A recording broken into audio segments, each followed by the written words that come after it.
পাল্টাপাল্টি হামলার মধ্য দিয়ে ইরান যুদ্ধ চলছে, এক সপ্তাহের বেশি হয়ে গেছে। এর মধ্যে গতকাল ইরানের একটি পারমাণবিক বিদ্যুৎ কেন্দ্রের পাশে ভূমিকম্প হয়েছে। ভূমিকম্পের মাত্রা ছিল 5.1 এবং এটা শুধুমাত্র উপরিভাগে।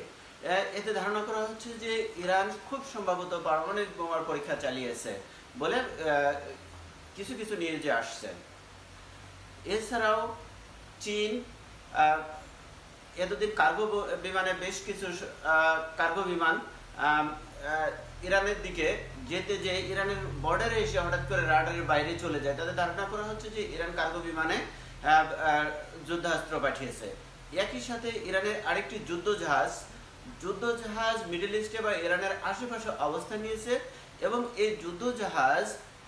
এই জাহাজটির কাজ হলো গোপনে, অর্থাৎ এই মিডল ইস্টে যেসব জায়গা গোপনে তথ্য সংগ্রহ করে এই তথ্য সংগ্রহ করে খুব সম্ভবত ইরানকে পাঠাচ্ছে বলে বিভিন্ন নিউজে আসছে। সুতরাং এই বিভিন্ন ধরনের তথ্য পাচ্ছে চীনের কাছ থেকে, অর্থাৎ চীনের ভূমিকা এখানে ইরানের পক্ষে সক্রিয় ভূমিকা পালন করছে।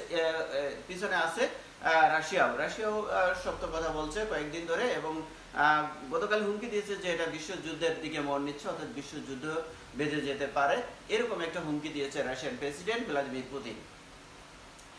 এছাড়াও পশ্চিমারা 14টি কার্গো বিমানে ভরে বিভিন্ন ধরনের যুদ্ধাস্ত্র পাঠিয়েছে। জার্মান যুক্তরাষ্ট্র সহ পশ্চিমা বিশ্ব ইসরায়েলকে পাঠিয়েছে, যেখানে ইসরায়েল এতদিনে কোণঠাসা হয়ে পড়ছে তখন এই যুদ্ধাস্ত্রগুলো